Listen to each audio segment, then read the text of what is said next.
Bismillahirrahmanirrahim. Assalamualaikum warahmatullahi wabarakatuh. Kembali lagi bersama saya, Rio Wijaya, di sebuah kisah misteri.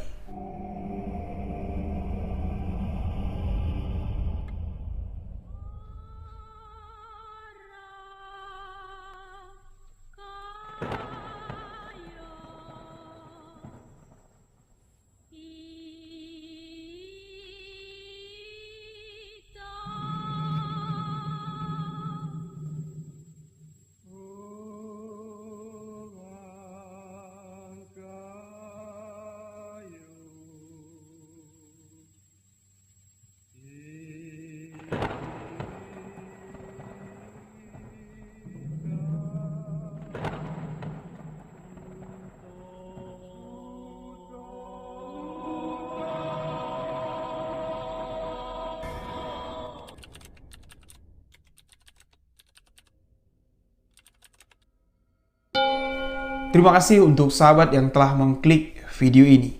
Terima kasih untuk sahabat yang telah memberikan dukungan, memberikan support agar channel ini dapat berkembang. Untuk sahabat yang baru bergabung, baru mendengarkan kisah misteri yang saya ceritakan, sahabat boleh mengklik tombol subscribe, aktifkan notifikasi loncengnya, dan jangan lupa bagikan video sebuah kisah misteri ke akun sosial media sahabat-sahabat semua. Untuk lebih akrab lagi dengan saya, sahabat boleh follow akun Instagram pribadi saya di rio.wijaya91. Untuk sahabat yang ingin berbagi cerita misteri, pengalaman mistis yang sahabat alami, sahabat boleh tuliskan cerita lalu kirim ke alamat email sebuah kisah misteri@gmail.com. Dan di sini saya ingin mengundang sahabat misteri yang ada di Jambi dan sekitarnya secara langsung. Jika sahabat ingin membagikan cerita misteri, pengalaman mistis, sahabat boleh datang ke studio kami yang ada di Jambi, hubungi nomor WhatsApp admin yang ada di bawah ini. Kami persilahkan sahabat misteri untuk berbagi cerita di segmen Sahabat Misteri. Saya tunggu kedatangan sahabat di studio sebuah kisah misteri yang ada di kota Jambi. Dan di video kali ini, sebuah kisah misteri akan saya bagikan untuk sahabat semua. Yang mana kisah misteri kali ini terjadi di Jambi. Seorang narasumber datang menemui saya ke studio sebuah kisah misteri, menceritakan satu pengalaman misteri yang beliau alami langsung terjadi kepada dirinya. Jaka, sahabat yang menemui saya yang ingin ceritanya dibagikan kepada sahabat misteri, menceritakan bahwa di usia Jaka yang masuk ke 15 tahun beberapa tahun yang silam, keluarga Jaka di sini sempat dianggap oleh warga setempat adalah penganut sekte aliran hitam, aliran sesat. Kenapa? Kok bisa begitu? Saya tanya. Jaka mengatakan di sini, menurut apa yang disampaikan oleh kedua orang tuanya, Bang, saat aku berusia 15 tahun, aku dinyatakan meninggal dunia. Jasadku yang sudah tidak bernyawa lagi dipertahankan oleh kedua orang tuaku, dan orang tuaku yakin dengan satu orang yang disebut sebagai Nek Feni, seorang dukun perempuan yang ada di kampung tersebut. Nek Feni mengatakan, jangan kubur anakmu dulu, anakmu bakal hidup lagi. Dan pernyataan dari Nek Feni yang diikuti oleh kedua orang tuaku itulah, Bang, yang membuat warga hampir mengusir ibu bapakku. Karena warga menganggap bapakku, ibuku percaya dengan seorang dukun yang dapat menghidupkan seorang anak yang sudah meninggal dunia. Ternyata apa yang dipikirkan warga, apa yang dikatakan warga itu salah ketika mereka mengetahui apa yang sebenarnya aku alami. Apa itu? Inilah kisah misteri yang akan saya bagikan untuk sahabat-sahabat semua. Pengalaman misteri yang sangat mencekam yang dialami oleh Jaka Matisuri. Penasaran? Simak hanya di sebuah kisah misteri.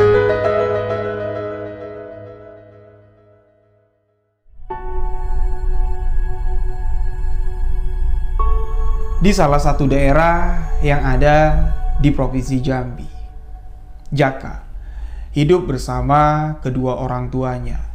Kedua orang tua Jaka adalah seorang buruh lepas. Ibunya sebagai tukang cuci, membantu tetangga-tetangga sekitar yang membutuhkan bantuan. Mau dibantu cuciannya, dibantu, dicuciin sama ibunya Jaka. Sedangkan bapaknya Jaka sempat menjadi kuli panggul di pasar, ya, salah satu pasar lah yang ada di kota Jambi. Namun beberapa tahun sebelum kejadian ini terjadi, bapaknya Jaka ikut sama temannya ini kerja proyek pembangunan yang ada di luar kota. Beberapa bulan sekali baru pulang ke Jambi, baru dapat berkumpul dengan keluarga. Jaka tinggal bersama ibu ketika ayahnya pergi keluar kota. Jaka anak pertama di keluarga tersebut dan Jaka memiliki seorang adik perempuan yang umurnya ini selisih sangat jauh sekali dengan Jaka. Jaka yang berusia 15 tahun pada saat kejadian ini terjadi, ini memiliki seorang adik yang baru berusia 3 tahun, seorang adik perempuan yang bernama Dinda. Kedekatan Jaka dengan Dinda ini sangat akrab sekali karena Jaka sudah lama mengharapkan untuk mendapatkan seorang adik. Jaka di sini memulai kisah kehidupannya, ya, kisah misteri yang dialami Jaka dimulai dari memperkenalkan diri dulu. Ya. Kejadian ini terjadi ketika Jaka berusia 15 tahun tepatnya. Jaka ini baru lulus SMP, baru mau masuk ke salah satu sekolah menengah atas yang ada di kota Jambi.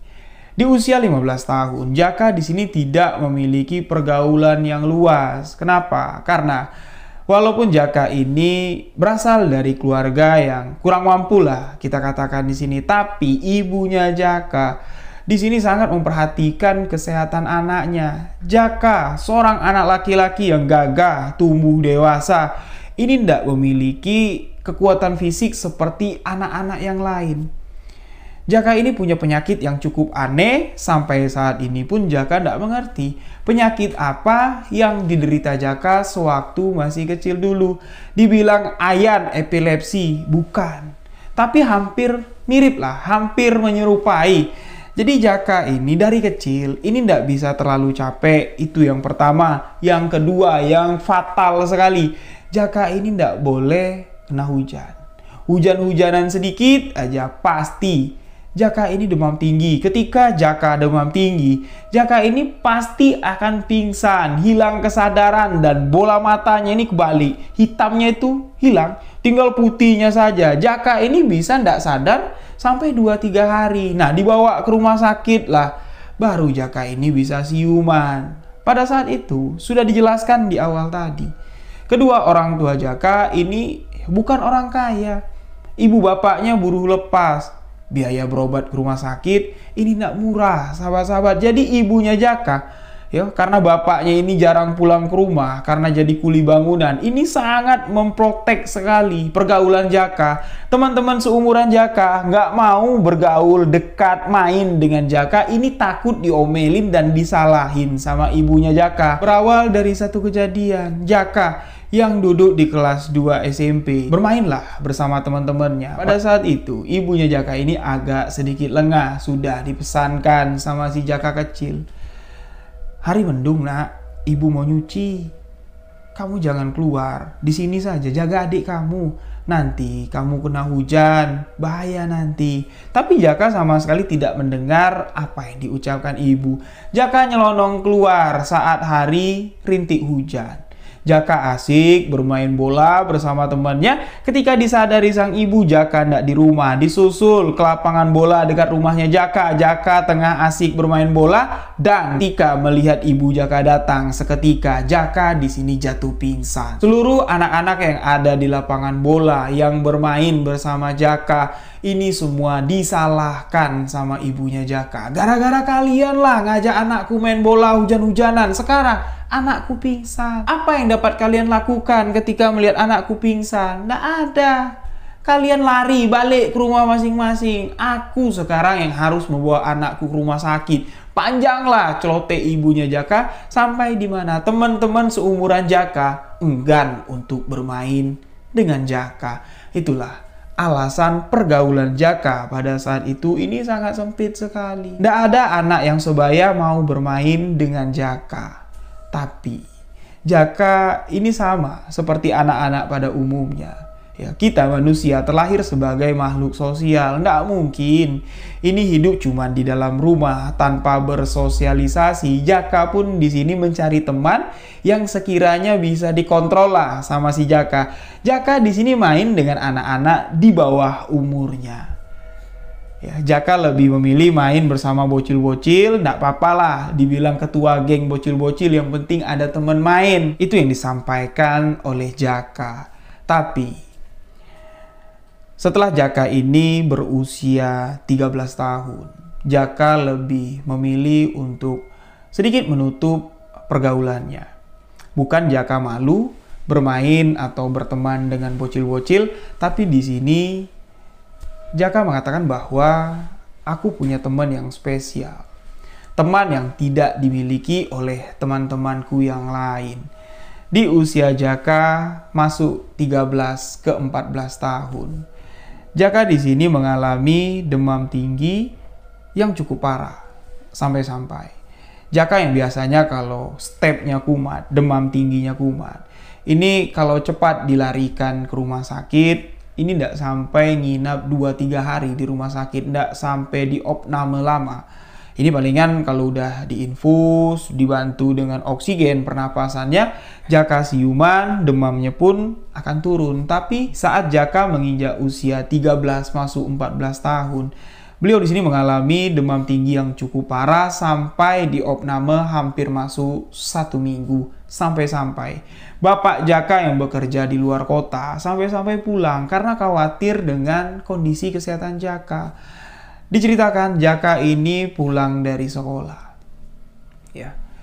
Jaka ndak sengaja, bukannya sengaja mau mandi hujan ndak, tapi di tengah jalan tiba-tiba hujan panas turun. Kenalah, kepala Jaka ini rintik hujan sampai ke rumah, bajunya basah. Beberapa jam sampai di rumah. Menurut cerita ibunya Jaka, beliau di sini sudah tidak sadarkan diri. Segera dilarikan ke rumah sakit. 4 hari 4 malam di opname di rumah sakit. Barulah Jaka siuman. Dalam kondisi Jaka tidak sadarkan diri, keluarganya di sini otomatis panik. Tapi Jaka merasa selama Jaka tidak sadarkan diri, di sini dia masuk ke satu alam atau satu dimensi yang sangat menyenangkan sekali. Yang mana di alam atau dimensi yang dimasuki Jaka ketika dia di opname di rumah sakit, Jaka di sini bertemu dengan seorang perempuan yang sebaya dengan Jaka, mengajak Jaka main ke sebuah tempat bermain yang sangat indah sekali. Apa saja yang diinginkan Jaka, itu ada di sana. Makanan, mainan, minuman, segala jenis permainan yang diinginkan Jaka, yang di dunia nyata tidak bakal bisa Jaka miliki, itu ada di sana. Jaka terbuai bermain dengan perempuan yang sebaya dengan Jaka, dan ketika Jaka sadar, dia bertanya kepada ibunya, "Bu, kok Jaka di rumah sakit, Bu? Teman Jaka mana, Bu? Yang bawain Jaka banyak mainan." Orang tua Jaka di sini awalnya cuma berpikir, ya maklum ya, anak baru siuman, panas tinggi selama 4 hari. Kedua orang tua Jaka mengatakan, "Oh iya, temanmu pamit pulang. Besok temanmu datang lagi ke sini." Yang mana? Ucapan dari ibu dan bapaknya Jaka di sini dicamkan di hati Jaka, dan ucapan kedua orang tuanya menjadi sebuah kenyataan. Semenjak hari itu, Jaka dapat melihat apa yang tidak dapat kita lihat. Dua sisi dari kehidupan dunia ini dapat dilihat oleh Jaka. Teman bermain Jaka yang dirasakannya ketika beliau tidak sadarkan diri selama 4 hari, itu adalah sosok makhluk astral. Jaka berpindah alam. Itulah kenyataan dan fakta yang terjadi sesungguhnya ketika Jaka sadar. Awalnya Jaka tidak dapat memilah yang mana penglihatan di dunia nyata, yang mana penglihatan dari alam gaib sana. Ucapan yang dicamkan Jaka di dalam hati, yang diucapkan kedua orang tuanya bahwa temenmu pamit pulang dulu, nanti kesini lagi. Dan ketika Jaka sadar, Teman-teman Jaka ini bukan satu perempuan itu saja, banyak. Diucapkanlah sama Jaka ke ibu bapaknya, "Pak, Bu, teman-temanku di rumah sakit ini banyak. Bukan satu ternyata." Kedua orang tuanya di sini malah bingung dan tidak menyadari ucapan Jaka itu adalah sebenar-benarnya yang dilihat sama Jaka, karena kedua orang tuanya sudah mengatakan tadi bahwa temanmu pamit pulang dulu. Orang tuanya Jaka di sini memberikan umpan lambung imajinasi untuk anaknya, dan anggapan kedua orang tua Jaka, imajinasi yang dilemparkan oleh kedua orang tuanya itu dikembangkan oleh anaknya. Tapi itulah kenyataannya. Dan ketika Jaka berusia pas 15 tahun, barulah di sini dia sadar bahwa apa yang kulihat, bahwa apa yang kurasakan ini berbeda dari apa yang dirasakan orang-orang yang ada di sekitarku. Yang kulihat ini adalah sosok makhluk astral. Yang kurasakan ini adalah dua sisi dari kehidupan dunia ini. Itu semua didapat Jaka setelah beliau mendapatkan penjelasan dari Ustadz pembimbing ngaji Jaka yang tinggal di sekitaran kampung Jaka. Nah, itulah sedikit penjelasan tentang kehidupan Jaka di masa yang sudah lampau, sebelum Jaka melalui hal yang sangat fenomenal sekali yang disebut orang sebagai mati suri. Apa itu mati suri? Mungkin sahabat-sahabat dapat mencari penjelasannya di artikel-artikel yang banyak tersebar di Google, dan menurut penjelasan medis pun mati suri ada pemahamannya tersendiri. Namun, misteri di balik mati suri itu adalah sebuah misteri yang nyata. Setiap misteri tidak gampang untuk dapat kita pecahkan. Di sini saya hanya menceritakan kisah misteri Jaka yang mengalami mati suri.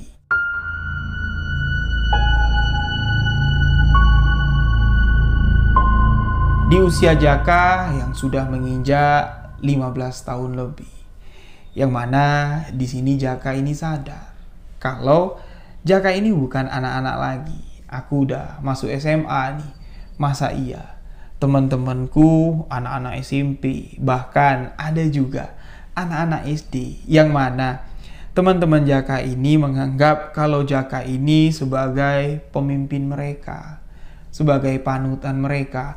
Apa yang dicontohkan Jaka ini bakal menjadi hal yang patut dicontoh oleh adik-adik ini. Tapi si Jaka ini alhamdulillahnya ya mendapat didikan yang keras dari kedua orang tua. Jadi ketika bergaul dengan adik-adik di bawah umur yang menganggap Jaka sebagai contoh, ini Jaka mencontohkan sesuatu ya yang betul lah, bukan yang aneh-aneh. Pertama, mengajak anak-anak itu sebelum maghrib kita sudah ada di musola dulu. Kalau mau main nanti habis isya, habis kita ngaji, main sebentar enggak apa-apa, tapi jangan larut malam. Dan ketika malam sudah datang setelah mereka pulang ngaji, Jaka ini selalu mengantarkan rombongannya satu persatu sampai ke depan rumahnya. Ada sekitar 7 anak-anak lah yang menjadi geng dari Jaka pada saat itu. Dianterin satu-satu. Dan orang tua dari anak-anak ini sangat senang sekali Jaka mengantarkan anak-anak mereka pulang ngaji ke rumah masing-masing. Karena lingkungan tempat Jaka tinggal ini ada satu tempat yang dikatakan tempat itu angker, yaitu sebuah rumah kosong. Rumah kosong yang dibangun seseorang yang konon katanya pemilik pertama yang membangun rumah tersebut adalah seorang mucikari. Rumah itu sudah lama terbengkalai, bangunannya hancur. Tak ada satupun warga yang berani melintas di malam hari, apalagi sampai masuk ke rumah kosong tersebut. Satu-satunya orang yang berani main-main di sekitaran rumah kosong tersebut hanyalah Jaka seorang diri. Menurut cerita dari warga setempat, kalau sudah masuk di jam 9, masuk jam 10 malam, rumah kosong yang terletak di Jalan Simpang 3 ya, kalau digambarkan kayak tusuk sate lah rumah tersebut. Ini kalau sudah masuk di jam 10, banyak warga setempat yang lalu lalang di sana. Ini mendengar suara rintih tangis seorang perempuan, tapi suara tersebut sering terdengar. Namun sosok yang menangis, baik itu hantu atau apapun lah, ini sama sekali tidak pernah terlihat. Cuman Jaka lah yang mengatakan bahwa perempuan tersebut ada di sana. Perempuan tersebut merindukan seseorang, merindukan teman bermain.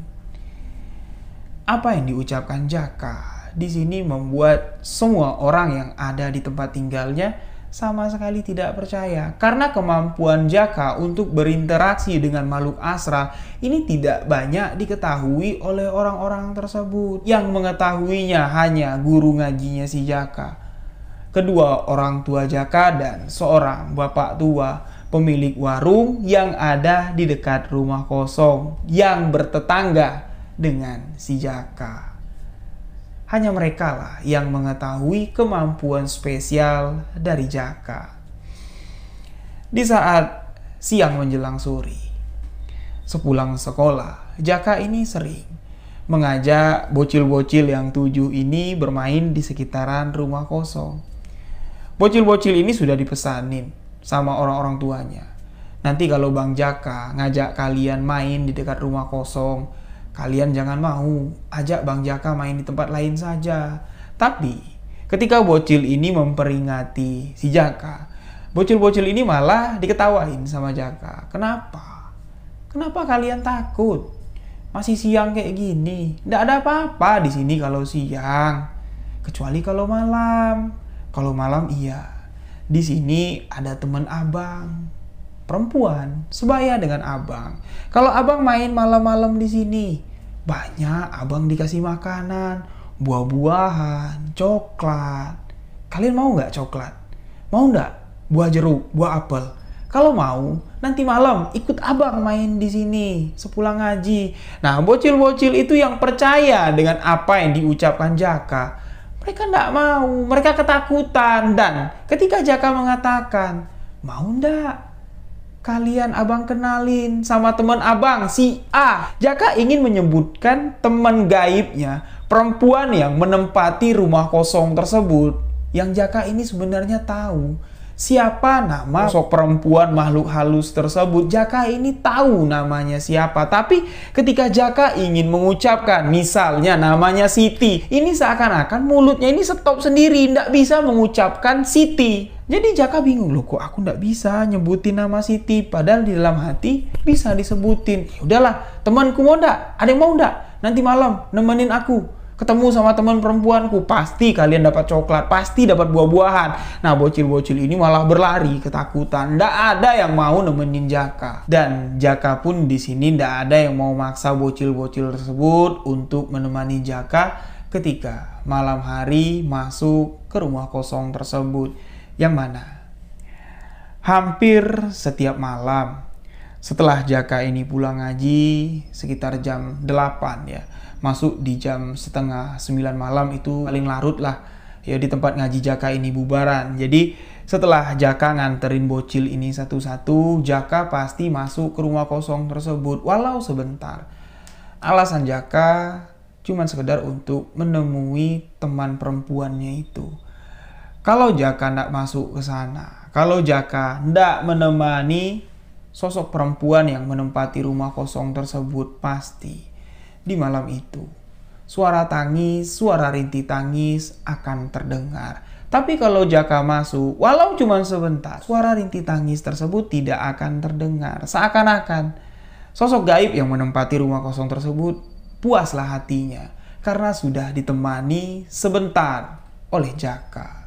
Dan Jaka akan menceritakan pengalaman apa saja ketika Jaka masuk ke rumah kosong tersebut, ketika Jaka berinteraksi dengan sosok perempuan tersebut. Terdengar apa yang diceritakan Jaka ini mustahil bisa terjadi. Ditambah lagi, apa yang diceritakan Jaka, yang dialami Jaka, yang dilakukan Jaka di dalam sana, Ini ada saksi mata yang selalu memperhatikan Jaka ketika malam hari Jaka masuk ke rumah kosong tersebut. Seperti yang saya ceritakan di awal tadi, yang mengetahui kemampuan spesial yang dimiliki Jaka, ini tidak banyak orang. Pertama, ibu bapak Jaka. Yang kedua, Ustadz, guru ngaji Jaka. Dan yang ketiga, seorang bapak tua pemilik warung yang ada di dekat rumah kosong dan bertetangga dengan Jaka. Kita sebut saja dengan nama Pak Hamdan. Pak Hamdan yang usianya kisaran sebaya dengan bapaknya Jaka. Di sini hampir setiap malam memperhatikan Jaka yang masuk ke dalam rumah kosong tersebut. Jaka ini kalau sudah nganter bocil-bocil ini pulang, pasti mampir dulu ke warungnya Pak Hamdan. Bukan mau jajan, bukan mau beli sesuatu, enggak. Tapi minjem senter kepunyaan Pak Hamdan. Pak Hamdan awalnya ketika pertama kali ya dipinjemin senter sama si Jaka, bertanyalah, untuk apa Jak? Malam-malam kayak gini, kamu mau pinjam senter, memang kamu mau kemana? Kalau di rumahmu mati lampu, kamu minjem senter sama bapak, ya enggak masalah. Ini rumah kamu lampunya menyala kok. Untuk apa? Kamu mau kemana bawa senter? Jaka mengatakan, mau ke dalam situ Pak. Nunjuk rumah kosong tersebut. Ngapain kamu malam-malam ke sana? Nggak takut apa kamu?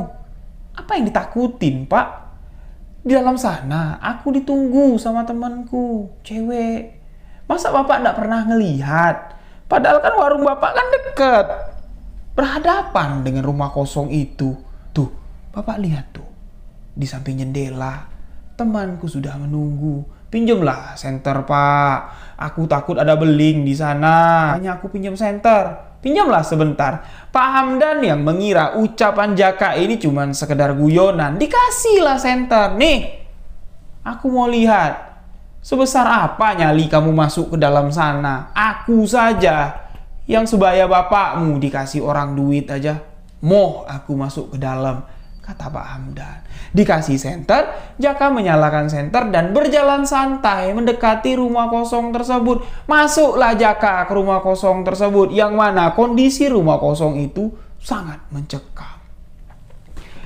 Pintu kayu berdaun dua itu terbuka menganga. Jendela-jendela kaca itu semuanya sudah pecah. Perabot yang ada dalam rumah kosong itu memang tidak ada. Rumah kosong itu sudah terbengkalai belasan tahun yang silam. Pak Hamdan yang melihat langkah Jaka yakin sekali ya, dengan menyalakan senter sebagai sumber penerangan masuk ke dalam rumah kosong tersebut. Tapi baru beberapa langkah Jaka masuk ke rumah kosong tersebut, cahaya senter yang dipegang Jaka ini seketika lenyap. Seakan-akan sampai di dalam, Jaka ini mematikan senter. Itulah yang membuat Pak Hamdan ini penasaran. Ngapain Jaka di sana? Apa betul di dalam itu ada seorang perempuan yang tengah menunggu Jaka? Kalau memang iya, wah celaka nih. Pikiran Pak Hamdan di sini mulai aneh-aneh. Jaka ini bukan anak-anak lagi loh. Sudah kelas 1 SMA. Takutnya nanti Jaka berbuat mesum di dalam rumah kosong tersebut. Pak Hamdan nguntil lah, ngikut. Pengen ngintip apa yang dilakukan Jaka. Tapi setibanya Pak Hamdan di depan pintu rumah kosong yang terbuka menganga, di sini sama sekali tidak melihat ada satu orang pun di dalam rumah kosong tersebut. Rumah kosong itu bangunannya tidak terlalu luas, sahabat-sahabat. Jadi kelihatan lah kalau ada orang di dalam, setidaknya langkah kaki orang di dalam itu terdengar. Ini sama sekali tidak ada. Seakan-akan Jaka lenyap di telan alam ketika sudah memasuki rumah tersebut. Ini membuat Pak Hamdan ketakutan, kembali ke warungnya dan menunggu. Jaka ini bakal keluar enggak dari rumah kosong tersebut? Atau bakal keluar dari sisi jalan lain? Ditungguin sama Pak Hamdan dan ternyata si Jaka keluar dengan senter menyala di tangannya, keluar dari rumah kosong tersebut. Ketika Jaka mengembalikan senter, Pak Hamdan bertanya, kamu ngapain di dalam tadi? Senternya kamu matiin ya? Enggak kok. Aku cuma duduk, Pak, di dekat tangga. Aku cuma main sama temanku. Temanku minta ditemenin. Tapi kan aku nggak bisa lama. Besok aku mau sekolah. Pak Hamdan cuma geleng-geleng kepala. Dan itulah misteri di balik rumah kosong yang diketahui oleh Jaka dan tidak diketahui oleh penduduk yang ada di sekitar tempat tinggal Jaka, bahwa di dalam rumah tersebut tinggal sesosok makhluk gaib yang berwujud perempuan yang bernama tidak dapat disebutkan oleh Jaka. Dari situ Pak Hamdan ini tidak terlalu mengkhawatirkan Jaka. Ketika Jaka minjam senter, ketika Jaka mengatakan, aku mau main dulu Pak sama teman-temanku. Bahkan ibu bapak Jaka di sini tidak khawatir lagi. Kalau anaknya malam-malam tiba-tiba ngilang, ini tidak mereka cari. Pasti Jaka berada di dalam rumah kosong, tapi jangan dicari. Ketika Jaka berada di dalam rumah kosong, Jaka jangan dicari, tidak bakal ketemu. Jaka di dalam rumah tersebut entah ngumpet di mana, entah kemana. Jaka setelah masuk ke dalam rumah tersebut, hanya Jaka lah yang tahu. Dan ketika Jaka ceritakan, tidak ada satu orang pun yang percaya. Kalau Jaka kemana dan bersama siapa? Sampai di mana? Pada suatu malam, sekitar jam 8:30 seperti biasa. Jaka ini sudah lewat di depan warung Pak Hamdan, ini sudah bolak-balik. Karena Jaka kan harus nganterin bocil yang 7 ini pulang dulu dia. Nah, setelah Jaka selesai ngantar bocil-bocil ngaji ini pulang ke rumah masing-masing, Jaka kembali mampir ke warung Pak Hamdan. Yang mana pada saat itu hujan rintik. Hujan rintik ini sejak dari sebelum maghrib. Dan Jaka mondar-mandir di depan warung Pak Hamdan nganter bocil-bocil ini. Si Jaka ini menggunakan payung. Nggak khawatir lah Pak Hamdan kalau Jaka ini bakal terkena tetesan hujan, kalau Jaka ini bakal pingsan di tengah jalan. Karena Pak Hamdan ini tahu betul kalau Jaka ini pantang terkena air hujan. Bahkan sebagian teman-teman yang sebaya sama Jaka ini mengolok-olok Jaka dengan sebutan Jaka kambing. Kambing kan takut sama hujan, sama kayak kamu. Nah, itulah ya ejekan atau gelar yang disematkan teman-teman Jaka pada saat itu. Jaka kambing, takut dengan air. Nah, Pak Hamdan ngelihat Jaka warawiri sana sini pakai payung, ya dia nggak khawatir. Sampai di mana Jaka mampir ke warungnya si Pak Hamdan. Payungnya dilipat, Pak Hamdan bertanya sama Jaka, mau kemana lagi kamu Jaka? Pulanglah, hari ini hujan. Nggak Pak, aku minjem senter ya. Aku mau masuk ke dalam sebentar. Nggak usah. Ngapain kamu masuk ke dalam lagi? Hari ini hujan, nanti di dalam kamu kena tetesan hujan. Kamu pingsan di dalam, ibu mau khawatir. Siapa yang mau nyari kamu di dalam? Enggak, bentar aja Pak. Nih, aku kan bawa payung. Aku masuk ya, pinjam senter Bapak. Ya, Pak Hamdan ya, kalau didesak kayak gitu terus sama si Jaka, dikasih. Dipinjemin lah senter. Masuklah Jaka ke dalam rumah tersebut. Dan sebelum Jaka ini pergi ngaji di malam itu, sebelum maghrib, hujan ini kan sudah turun. Ya, sudah gerimis. Kedua orang tua Jaka, ibu bapaknya, di sini sudah mengingatkan. Nak, malam ini kamu mau ngaji? Iyalah, ngajilah. Kalau nggak ngaji nanti aku disusul sama bocil-bocil itu. Dekat lagi loh, aku mau hatam Quran ini Pak, Bu. 2 kali aku udah hatam nih loh. Hatam sekali ini aku minta hadiah sama bapak ibu. Jadi memang kalau di Jambi ya, kalau anak itu hatam Quran, ya Quran besar 30 juz, ini biasanya di tempat ngaji ini makan nasi kuning, sedekah lah kecil-kecilan. Tapi kali ini enggak. Jaka enggak minta sedekah kayak anak-anak kecil, enggak. Dia minta hadiah yang spesial. Dan kedua orang tuanya mengiyakan. Nah, pada saat itu tinggal sedikit lagi Jaka ini mau hatam Quran. Jadi sehari pun Jaka enggak mau. Enggak mau dia libur. Walaupun hujan, walaupun pantangnya sudah turun. Resiko yang akan diterima Jaka kalau kehujanan dia bakal pingsan, ini dia tahu. Tapi Jaka mengatakan, Jaka kan pakai payung. Ya mudah-mudahanlah Jaka ndak demam, mudah-mudahanlah Jaka ndak pingsan, ndak nyusahin ibu bapak. Ya sudah, kata bapak Jaka. Sepulangnya nanti kamu ndak usah ngilang masuk ke rumah kosong itu. Pulang ke rumah, ndak usah kamu anterin anak-anak itu. Nanti kamu kena hujan, bapak yang susah. Iya, Jaka nanti langsung pulang. Tapi itu diingkarin sama Jaka. Tetap bocil-bocil ini diantar sama Jaka. Jaka tetap minjam senter ke Pak Hamdan dan tetap masuk ke rumah kosong tersebut. Setelah senter dipinjam, Jaka membuka payungnya kembali dan berlari menuju ke rumah kosong tersebut. Digambarkan, rumah kosong itu terletak di simpang 3 tusuk sate, saya katakan di sini. Belok ke kanan itu jalan yang menanjak ke atas. Belok ke kiri itu jalan yang menurun ke bawah. Posisi rumah kosong tersebut adalah rumah tunggal dengan bidang tanah yang menurun. Tanahnya tidak datar. Makanya rumah kosong tersebut dibangun pas-pasan saja. Pas-pasan tanah yang datar saja. Rumah kosong jaraknya ke warung Pak Hamdan. Ini kisaran 50 meter adalah. Nah, dari warung Pak Hamdan ke rumahnya si Jaka ini cuma selang sekitar 4 rumah. Dekat, tetangga dekat Pak Hamdan dengan si Jaka ini. Makanya Pak Hamdan ini ndak nganggap Jaka ini orang lain. Udah kayak anak sendiri lah.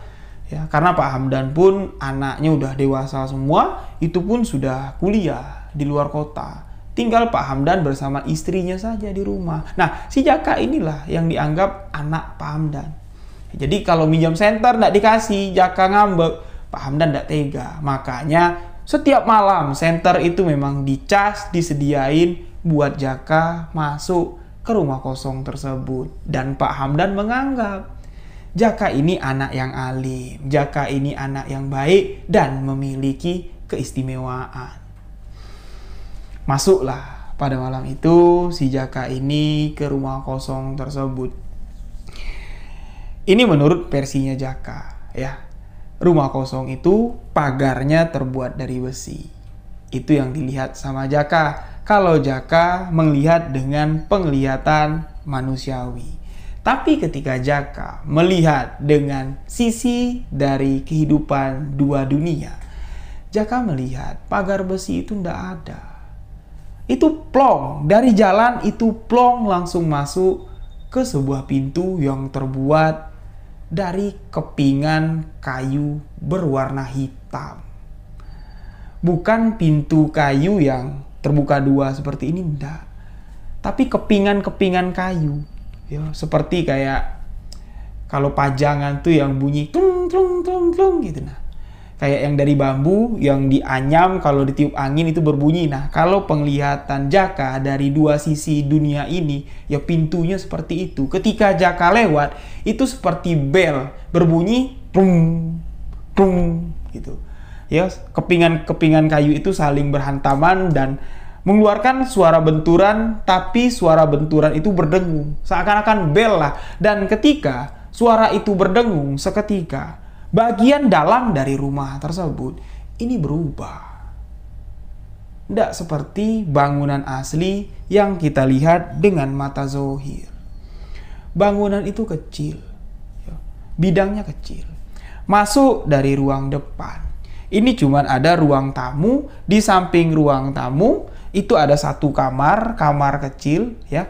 Nah, di samping kamar kecil itu ada tangga ke bawah. Itulah untuk menuruni jurang dari bagian tanah tersebut. Dan menurut Jaka, setelah menuruni tangga, disitulah tempat bermain yang asik, disitulah anak perempuan yang menempati rumah tersebut berdiam.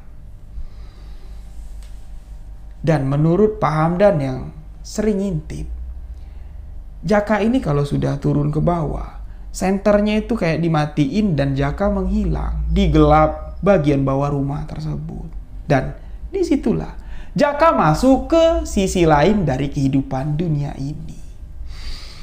Jadi ini yang diceritain si Jaka ketika malam itu saja ya. Jadi malam-malam yang lalu tuh banyak kejadian-kejadian dialami Jaka di rumah ini. Karena Jaka mengenal sosok perempuan yang menempati rumah itu sejak usianya 14 tahun sampai 15 tahun. Berarti 1 tahun Jaka sudah mengenal sosok gaib perempuan penghuni rumah tersebut. Setiap hari Jaka malam hari main ke sana, banyak sudah kejadian kisah yang dialami Jaka, tapi yang diceritakan Jaka ini cuman malam ketika hujan-hujan. Jaka masuk ke rumah tersebut. Sesampainya di sana, Jaka masuk nih, melewati pintu, suasana berubah. Yang tadinya gelap menjadi terang. Jaka turun melewati tangga, teman perempuannya ya, yang ada di rumah tersebut, yang namanya itu sampai hari ini tidak berani disebut sama Jaka lagi. Kita sebut saja sebagai Siti. Siti sudah menunggu dengan apa yang diinginkan Jaka pada saat itu. Misalnya Jaka berpikir nih, hujan-hujan kayak gini makan bakso enak. Itu bakso sudah ada di sana. Ini enak nih hujan-hujan kayak ini, misalnya minum kopi sama ngerokok. Itu kopi dengan rokok sudah ada di sana. Diberikan Siti menyambut kedatangan Jaka. Nah, masuk Jaka ke sana, waktu tidak terasa. Jaka ngobrol, Siti pun di sini akrab dengan Jaka. Layaknya kita ya berteman dengan seseorang lah. Ngobrol, Siti di sini banyak menceritakan tentang kehidupannya. Dia tinggal di situ sudah lama. Dia merindukan teman seperti si Jaka, dan Jaka mengatakan, "Ya sudah, kalau aku datang ke sini, kamu baik, kamu kasih ya segala macam, ya aku bakal setiap hari ke sini." Jaka ya makin ke sini makin kepengin ke situ terus bawaannya. Dan di malam itu Jaka memang tidak lama ngobrol sama si Siti. Jaka ini langsung pulang. Keingat kalau hari hujan, takut ibu bapaknya khawatir, dan Jaka pun kan sudah berjanji kalau dia tidak main ke rumah kosong itu, mau langsung pulang. Jaka merasa waktu sudah hampir masuk di jam 10 malam. Sudah lama sekali, tenggang dari waktu bubaran guru ngaji. Nah, Jaka yang bawa payung, ini tiba-tiba lupa dengan payung yang dibawanya, keluar dari rumah kosong tersebut, berlari. Hujan semakin deras, mampir ke tempat Pak Hamdan, mengembalikan senter. Pak Hamdan bertanya sama Jaka, "Payungmu mana? Kamu hujan-hujanan dari sana?" "Ya Pak, payungku tinggal. Nih, senter, makasih ya, aku mau pulang." Nah, pulanglah Jaka berlari. Dari tempat Pak Hamdan kan tidak jauh jaraknya, cuma 4 rumah. Tapi dari warung Pak Hamdan ke rumah kosong, ini kan sekitar 50 meter. Sekencang-kencangnya kita berlari. Kalau 50 meter dalam cuaca hujan, curah hujan cukup deras, pasti kita akan basah, tertimpa hujan. Itu yang dialami Jaka. Setibanya di rumah, Pak Hamdan mendengar, "Assalamualaikum, Mak. Buka pintu, Mak. Pak, buka pintu. Aku pulang." Tidak lama setelah pintu dibuka, teriakan dari ibu bapak Jaka pun terdengar. "Astagfirullahaladzim, nak. Sudah bapak bilang kan, jangan main hujan." Jaka pingsan di depan pintu rumah.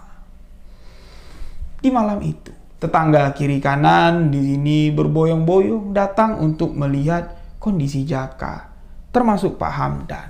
Pak Hamdan menceritakan kepada kedua orang tuanya kalau Jaka ini berlari hujan-hujanan, meninggalkan payungnya di rumah kosong itu.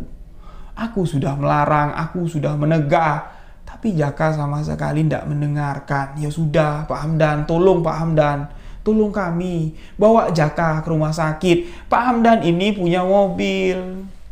Tetangga dekat yang punya mobil ya, si Pak Hamdan inilah. Nah, Pak Hamdan baru pulang ke rumah, buka garasi, mau bawa mobil nganter Jaka ke rumah sakit. Karena Jaka ini begitu pingsan, napasnya itu udah sesekali, udah ngap-ngapan.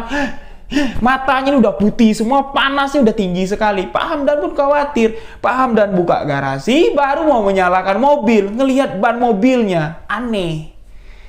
Nggak pernah terjadi sama mobil Pak Hamdan. Bannya kempes dua-dua. Dua ban depan mobil Pak Hamdan seketika kempes.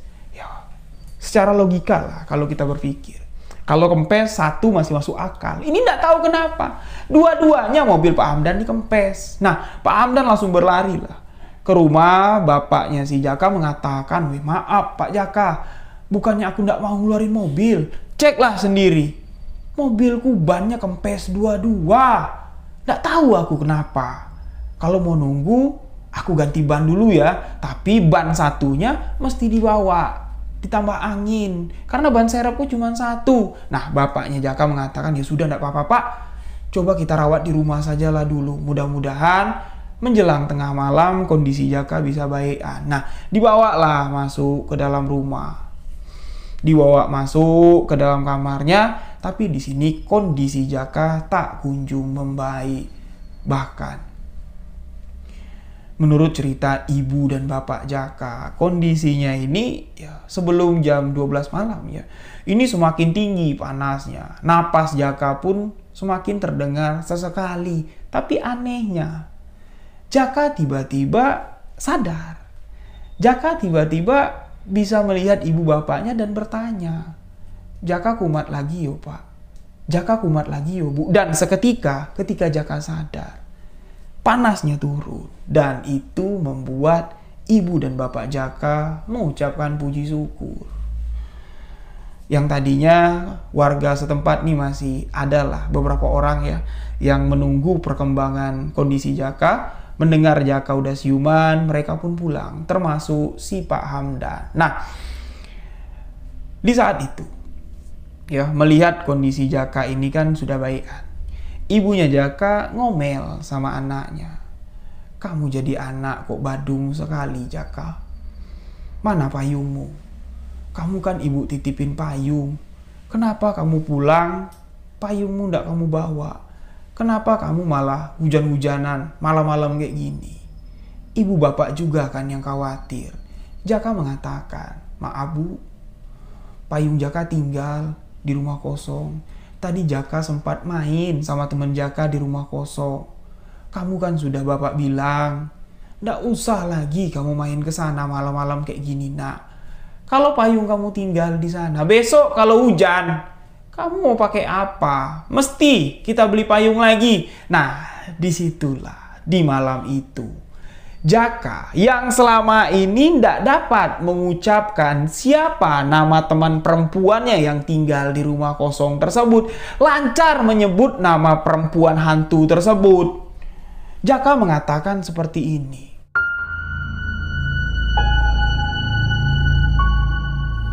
Bapak gak usah khawatir lah. Bentar lagi palingan Siti, temanku yang menempati rumah kosong itu akan mengantarkan payung ke sini, mengembalikan payungku. Siti siapa? Tanya ibu bapak Jaka. Dan ketika ibu bapak Jaka mengulang nama Siti, Jaka di sini kembali pingsan, tidak sadarkan diri dan kondisinya semakin parah. Cuman sekali Jaka menyebut Siti, kondisinya sudah semaput, sudah mendekati sakaratul maut. Misteri apa di balik nama Siti? Kenapa sampai tidak boleh disebutkan? Sampai-sampai berujung hal yang menakutkan yang dialami oleh Jaka. Pada saat itu, Jaka di sini sudah tidak mengetahui lagi apa yang terjadi di rumahnya. Jaka mendapatkan cerita ini menurut penuturan kedua orang tuanya dan cerita Pak Hamdan. Karena ketika Jaka menyebut nama Siti, orang tuanya mengulang siapa Siti, mengulang menyebut nama Siti. Jaka seketika di sini pingsan, tidak sadarkan diri. Dengan suhu tubuh yang meningkat tinggi, bola matanya di sini berputar, hitamnya itu hilang, tinggal putihnya saja. Ditambah lagi tubuh Jaka di sini kejang sesekali, membuat kepanikan terjadi di rumah tersebut. Dinda, adik Jaka, yang sangat dekat sekali dengan Jaka, di sini tak henti-hentinya menangis, menyebut nama abang. Abang jangan pergi bang. Abang mau kemana? Seakan-akan Dinda ini melihat abangnya ini pergi. Ibu bapak dari Jaka, ibu bapak dari Dinda bertanya, kamu ngomong apa dek? Abangmu di sini. Jangan bikin ibu bapak panik. Abang dibawa pergi pak. Bu, abang dibawa pergi. Abang pergi kemana? Mendengar hiruk pikuk teriakan dari ibunya Jaka, Pak Hamdan di sini langsung berlari sama istrinya. Tetangga kiri kanan langsung ramai lagi di rumahnya Jaka dan mendapati kondisi Jaka sudah semakin buruk. Kondisi Jaka di sini sangat memprihatinkan sekali. Jaka, ya, dilihat kalau dari gesturnya, dilihat dari tanda-tanda kehidupannya, ya betul. Malam itu Jaka mendekati saat-saat sakaratul maut. Ditambah lagi dengan pernyataan Ustadz guru ngaji Jaka, ya, yang mana kabar kalau Jaka ini semaput ini ya, sakaratul maut ini didengar sama guru ngajinya. Otomatis guru ngajinya datanglah untuk melihat muridnya. Murid yang sudah hampir 2 kali nih loh khatam Quran. Melihat itu, tanda-tandanya sudah terlihat. Pak Ustadz mengatakan, bersabar sajalah Bu. Ya kalau memang Allah Subhanahu wa Ta'ala masih mengizinkan Jaka sama-sama kita, malam ini Jaka akan melewati masa-masa kritisnya. Tapi kalau Allah Subhanahu wa Ta'ala lebih menginginkan Jaka untuk kembali pulang terlebih dahulu dibandingkan kita, ya sudah, takdir sudah ditetapkan. Kita tidak boleh bersedih berlarut-larut. Ikhlaskan Jaka yang tengah menghadapi sakaratul mautnya. Tapi di sini istri dari Pak Hamdan tidak yakin kalau Jaka ini mendekati saat-saat sakaratul maut. Jadi istri dari Pak Hamdan di sini menyarankan, Bu Jaka, Pak Jaka, Pak Ustadz, maaf kalau lancang. Tapi kalau dari penglihatan dan yang saya rasakan, ditambah lagi adiknya, si Dinda ini, melihat abangnya ini pergi, dibawa pergi. Kalau saya bilang, ajal Jaka ini masih jauh. Jaka ini kayak kesambet, Jaka ini kayak keteguran, ditambah lagi menurut cerita suamiku, Jaka ini habis hujan-hujanan dari rumah kosong tersebut. Boleh ndak kira-kira aku saranin, ada kenalanku, ya, wanita Parubaya, kampung sebelah dia tinggal, bernama Nek Feni. Boleh ndak aku mengundang Nek Feni datang ke sini untuk melihat kondisi Jaka. Nah, mendengar kalau Jaka ini ada kesempatan hidup, ya, otomatis kedua orang tua Jaka mengizinkan. Ya silakan, Nak. Istri Pak Hamdan inilah yang ngabarin Nek Feni ini, ya, tetangga yang ada di sana bantu untuk menjemput Nek Feni. Datanglah Nek Feni yang notabene sebagai seorang pakar spiritual, dukun lah di sini kita katakan. Ustadz ada di sana mengatakan kalau Jaka sakaratul maut. Nek Feni yang datang sebagai dukun di sini mengatakan umur Jaka ini masih panjang. Jaka cuman keteguran. Jangan kalian anggap anak kalian ini sudah mau mati. Belum. Umurnya masih ada. Cuman Jaka tengah melakukan perjalanan. Nah, perjalanan Jaka inilah yang harus kita minta sama Allah Subhanahu wa Ta'ala. Semoga sosok gaib yang membawa Jaka ini segera memulangkan Jaka. Semangat hidup Jaka ini yang harus kita panggil. Jaka ini seharusnya tahu kalau dia sedang berada di alam gaib, dan kalau terlalu lama dia di alam gaib, dirinya akan bahaya. Itulah yang harus kita panggil. Sama-sama kita doakan. Mendengar apa yang disampaikan Nek Feni tentang keyakinannya akan kehidupan, membuat Pak Ustadz dan orang-orang yang ada di sana berpikir bahwa Nek Feni ini, ya, orang yang agak menyelimpang. Masa iya orang dalam sakaratul maut ini dianggap sedang jalan-jalan ke alam gaib? Dan sebagian warga menganggap kalau Nek Feni ini sebagai penyembah iblis.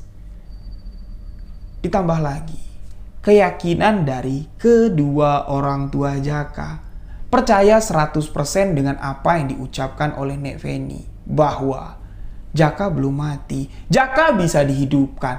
Tanggapan yang kurang spesifik, tanggapan yang kurang dicerna ya oleh masyarakat, oleh tetangga-tetangga yang ada di sana, menganggap dan membuat isu kalau orang tua Jaka ini sudah mengikuti aliran sesat, ajaran sesat yang dianut oleh Nek Feni, dan berpikir kalau bisa menghidupkan orang yang sudah mati. Pertentangan ini pecah di malam itu, perdebatan dengan Pak Ustadz. Pak Ustadz mengatakan, yang sudah mati tidak akan dapat dihidupkan lagi. Yang sudah mati sepatutnya kita ikhlaskan. Kalau bisa menghidupkan orang yang mati, itu berarti sudah melenceng dari keyakinan kepada yang satu. Berarti Nek Feni ini lebih kuasa dibanding yang satu. Nek Feni di sini tidak mau berdebat dan tidak mau banyak cincong. Dia cuma mengatakan, sabar Pak Ustadz.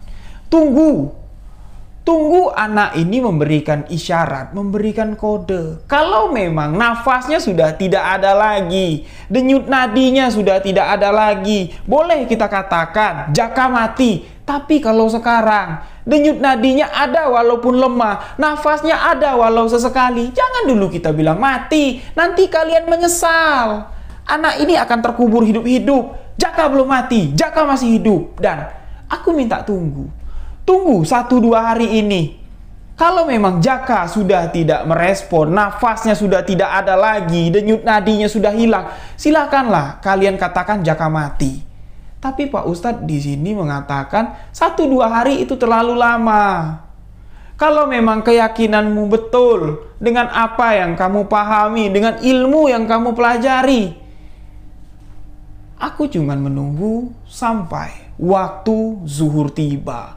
Kalau waktu zuhur tiba, Jaka belum bangkit, belum bangun, belum siuman, berarti Jaka harus kita makamkan. Karena orang ini sudah menganggap Jaka ini mati. Diceklah sama si Nek Feni. Nadi Jaka yang tadinya berdenyut pelan, ini betul-betul kosong. Dicek sama Pak Hamdan, ya betul. Napas si Jaka ini sudah tidak ada lagi. Jaka sudah meninggal pada saat itu. Nek Feni di sini mengatakan, aku tidak mau bertengkar, tidak mau ribut di sini ya. Tapi aku memiliki keyakinan anakmu ini masih hidup. Jangan sembarangan dulu kalian mengubur anak ini daripada kalian menyesal. Tunggu respon dari anak ini. Kalau ada respon, segera hubungi aku. Itu yang diucapkan Nek Feni, dan Nek Feni minta diantar pulang. Karena Nek Feni ini sudah dimusuhin sama warga, sama orang-orang yang menganggap Nek Feni ini adalah pemuja sekte sesat. Nah, kejadian ini nih belum di jam 1 dini hari belum. Jadi Pak Ustadz mengatakan, ya sudahlah, ya kita hargai apa yang diucapkan nenek-nenek tadi. Kita tunggu Jaka ini sampai zuhur nanti. Kalau zuhur nanti, ba'da zuhur nanti, Jaka tidak merespon, nadinya masih tidak berdenyut, nafasnya tidak berhembus lagi, ya mau tidak mau Pak Bu, Jaka harus kita makamkan. Kalau tidak, kalian yang harus keluar dari kampung ini. Itu ancaman dari Pak RT. Karena tidak mungkinlah jenazah ini ditahan lama-lama. Dan waktu pun berlalu. Pagi-pagi, tanpa persetujuan dari kedua orang tua Jaka, Pak RT, Pak Ustadz, dan warga setempat sudah berinisiatif untuk gali lubang kuburan. Betul, digali lubang kuburan. Lubang kuburan sudah dibuat. Mendekati waktu zuhur, pemandi jenazah sudah didatangkan. Jadi di RT itu ya ada arisan beras. Kalau di Jambi itu biasanya untuk sedekah. Arisan minyak itu biasanya untuk hajatan kalau mau pesta. Dan arisan mayit itu biasanya orang-orang RT yang ngumpulin duit setiap bulan. Itu siapa yang meninggal nanti dibelikan kain kapan, dibelikan papan dako, dibelikan batu nisan, dan untuk upah yang gali kubur yaitu dari arisan mayit. Nah, dari uang arisan mayit ini, papan nisan sudah dibeli, papan dako sudah dibeli, tukang mandi mayit sudah didatangkan, kapan pun di sini sudah dibeli, sudah siap. Jenazah dari almarhum Jaka ini mau dimandikan setelah menunaikan ibadah zuhur. Jaka belum bangkit-bangkit. Diperiksa, nadinya tidak ada denyut. Tubuhnya pun semakin dingin. Pucat putih sudah berubah menguning, menandakan itu bukan jasad lagi, sudah berubah menjadi mayit. Orang tua Jaka pun pasrah dan mengizinkan putranya untuk dimandikan. Pak Hamdan dan istrinya di sini malu karena telah membawa malam tadi seseorang yang yakin kalau Jaka ini akan hidup lagi. Proses pemandian jenazah dilakukan. Setelah dimandikan, ini tidak ada reaksi apa-apa. Setelah dimandikan, ini dikafanin. Nah, targetnya sebelum asar, jenazah ini sudah dikebumikan. Karena sudah meninggal dari tengah malam. Tidak boleh lama-lama dibiarkan. Jadi, setelah dikafanin, jenazah ini ditaruhlah di tengah rumah. Keluarga dekat yang mau mencium untuk terakhir kali, ciumlah. Sebelum bagian wajahnya ini ditutup habis. Sebelum jenazah ini dibawa ke musola nih, mau disolatkan. Nah, ibu bapak mencium. Keluarga-keluarga dekat mencium. Tibalah di mana? Dinda, adik kecil dari Jaka. Ini disuruh untuk mencium abang yang terakhir kali. Dinda di sini bukan mencium Jaka, tapi menggoyangkan tubuh Jaka sembari mengatakan, "Bang, bangun bang, abang bangun, abang bangun bang, abang kenapa? Abang kenapa kok kayak giniin? Mana ngertilah anak kecil berusia 3 tahun kalau abangnya sudah meninggal." Melihat Dinda ini menggoyang-goyangkan tubuh mayit, digendonglah sama ibu bapaknya. Diberi pengertian kalau abangmu itu sudah meninggal. Lihatlah wajah abangmu untuk yang terakhir kalinya. Ciumlah abangmu untuk terakhir kalinya. Nggak mau, Dinda nggak mau. Abang nggak boleh pergi. Abang nggak boleh pergi, Bu. Abang nggak boleh pergi, Pak. Tapi apa daya lah ya. Perkataan anak-anak dianggap cuma nggak ikhlas. Mengikhlaskan abangnya yang sudah meninggal. Dah, dipikir udah selesai nih pihak keluarga. Jenazah pun di sini diangkat. Mau dimasukkan ke dalam kurung batang. Bapak si Jaka ini ngangkat bagian depan. Pak Ustadz di bagian tengah, ya, 2 orang lagi itu di bagian kaki, dan selebihnya ini menunggu untuk membuka kurung batang, menunggu di depan pintu rumah. Nah, dari tengah rumah untuk sampai ke kurung batang, ini kan ada jarak. Nah, di tengah-tengah sebelum sampai masuk ke kurung batang, pocong si Jaka ini menggeliat, betul-betul menggeliat sampai pegangan orang-orang dewasa ini terlepas. Terjatuhlah pocong si Jaka ini ke lantai, dan pocong itu bersuara, "Aduh, Pak, sakit Pak, palaku Pak, Bu, gelap." Karena bagian wajah ini kan udah tutup full dengan kain kafan. Nah, di situ seluruh orang yang ada di sana keluar dari rumah ketakutan, mengatakan, "Jaka bangkit dari matinya." Apa yang sebenarnya terjadi? Itu hanyalah rahasia sang ilahi. Misteri mati suri terjadi di kehidupan Jaka. Jaka diberi kesempatan hidup untuk yang kedua kalinya. Melihat ada reaksi dari jenazah yang mau dibawa masuk ke dalam kurung batang, Pak Ustadz lah di sini yang pertama kali mendekati sosok pocong Jaka yang terbaring di lantai sekarang. Perlahan membuka penutup wajah Jaka dan bertanya, "Kamu siapa? Assalamualaikum. Kamu siapa?" Pak Ustadz kok nanya kayak gitu sama Jaka? "Aku Jaka. Kenapa aku dikafanin kayak gini?" Nangis si Jaka ini, dan percayalah, Pak Ustadz ini kalau yang kembali ke tubuh Jaka, ke raganya, itu seutuhnya adalah sukma dari Jaka. Ruh sudah kembali ke tubuh. Ruh sudah masuk ke dalam jasad. Nah, dibukalah, pocongannya dibuka, disuruh Jaka ini bercerita. Apa nak yang sebenarnya terjadi? Di hadapan seluruh warga yang menganggap kalau Jaka ini sudah mati. Di hadapan seluruh warga yang menganggap pada malam itu bapak ibu Jaka ini penganut aliran sesat, percaya anak yang sudah mati bisa dihidupkan oleh kepercayaan si nenek tua, Nek Feni, mendengar semua kenyataan fakta yang dialami Jaka. Jaka menceritakan, aku juga nggak tahu awalnya seperti apa. Aku sadar. Ibu nanya, di mana payung? Aku bilang, temanku, dan di situ.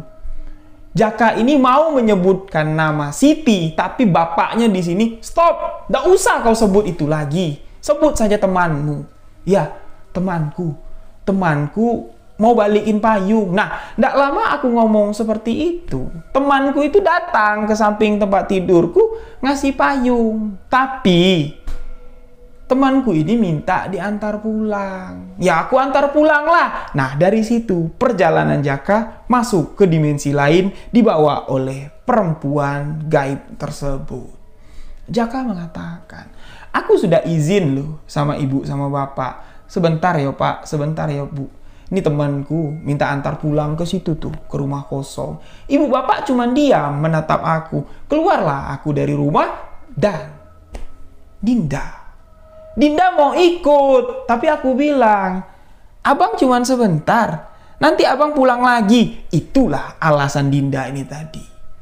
Nggak percaya dia kalau abangnya pergi nggak bakal balik. Karena abangnya janji. Abang mau balik. Nah, pergilah aku mengantar temanku ini dan seperti biasa Jaka bilang. Dia main di rumah kosong tersebut, di tengah asik bermain dengan perempuan ini, tiba-tiba ada nenek-nenek.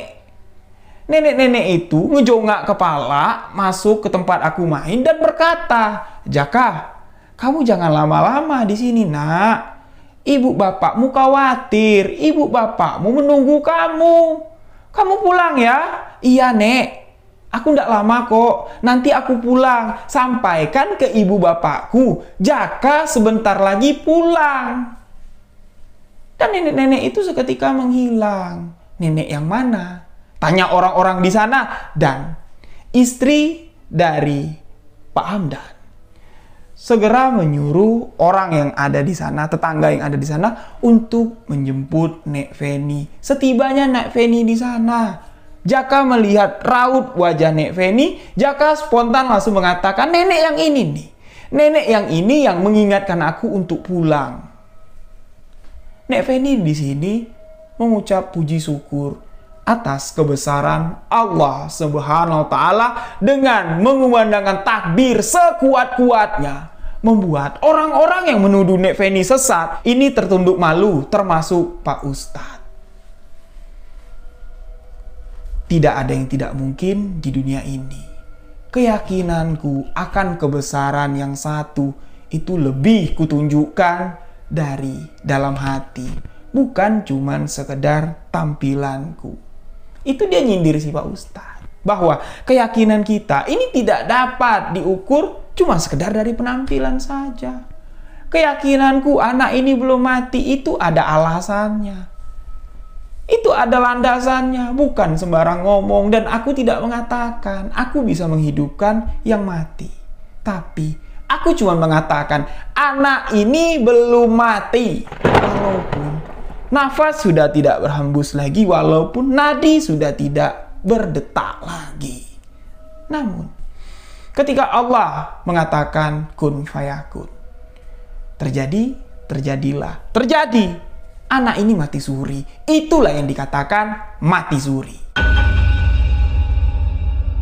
Nah, jadi setelah kejadian pada hari itu, rumah kosong tusuk sate yang ada di dekat warung Pak Hamdan, yang ada di dekat rumahnya si Jaka, ini menjadi momok yang mengerikan sekali. Dan disitulah Jaka ini baru tahu silsilah atau asal-usul pembangunan rumah tersebut. Diceritakan rumah tersebut dibangun ini sebelum Jaka ini lahir, dah dibangun rumah itu.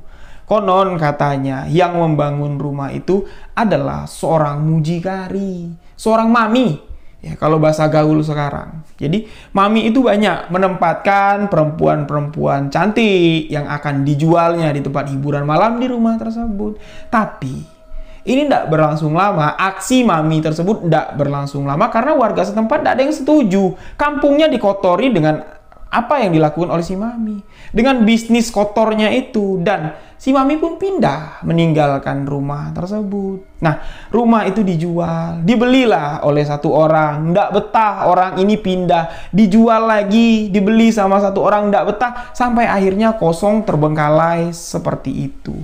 Nah, si Jaka inilah ya satu-satunya orang yang dapat melihat siapa sosok gaib penghuni rumah kosong tersebut, yang menurut Jaka umurnya ini seumuran dengan Jaka, itu seorang perempuan, dan Jaka tidak dapat menceritakan asal-usul perempuan tersebut kok bisa menjadi penunggu rumah kosong tersebut, karena untuk menyebutkan namanya saja Jaka di sini mempertaruhkan nyawanya. Jaka dipaksa masuk ke alam gaib untuk menemani sosok tersebut. Untung masih ada untungnya. Keyakinan Nek Feni di sini akan kebesaran Allah SWT tidak segampang itu untuk memisahkan ruh dengan jasad sebelum ajal, sebelum takdir. Ini dapat dibuktikan oleh Nek Feni. Dan alhamdulillah, Jaka diberikan kesempatan kedua hidup di dunia ini. Dan setelah kejadian itu, sesuai keinginan Jaka, dia mau hatam Quran 2 kali, hatam Qurannya dapat digapai sampai 2 kali, bahkan bukan sampai 2 kali lagi.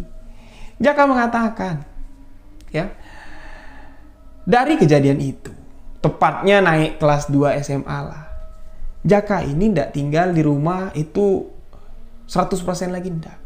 Jaka lebih banyak menghabiskan waktu di masjid. Jaka jadi marbot masjid. Dan setelah Jaka mengalami mati suri, penyakit Jaka yang tidak bisa kena air hujan ini seketika menghilang.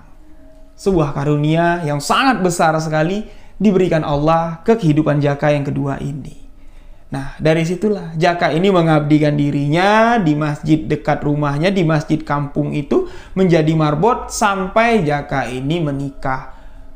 Setelah Jaka menikah, barulah Jaka keluar dari masjid, balik ke rumah kedua orang tuanya, menjalani kehidupan seperti biasa. Tapi status Jaka, ya, yang tadinya jadi marbot masjid, ini berubah menjadi pemuda masjid. Nah, dari situlah Jaka sampai hari ini, sampai sudah punya anak sekarang, ini masih terus berkecimpung di masjid tersebut.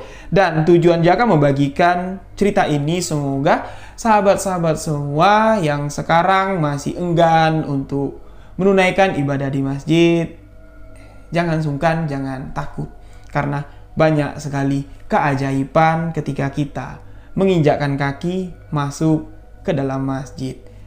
1 juta misteri telah dilalui oleh Jaka semenjak dari pertama Jaka jadi marbot sampai menemukan bidadari tak bersayap yang dijadikan Jaka istri. 1 juta misteri di balik masjid. Kehidupan yang didamba-dambakan Jaka selama ini telah beliau dapatkan karena keikhlasannya untuk bertakwa di jalan Allah Subhanahu wa taala dengan jalan menjadi marbot masjid. Dan Jaka yakin kehidupan ini adalah kehidupan kedua yang diinginkan oleh Allah Subhanahu wa taala.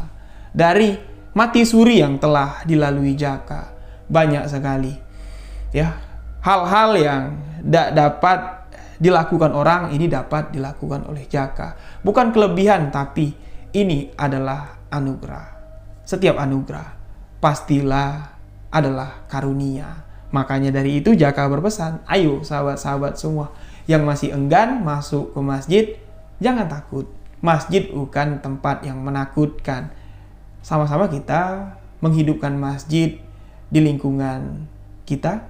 Sama-sama kita menghidupkan suasana masjid di kehidupan kita. Semoga Allah SWT melimpahkan rahmat rezeki untuk kita semua. Amin, amin, ya rabbal alamin. Itu adalah pesan dari pengirim cerita narasumber kita yang bernama Jaka.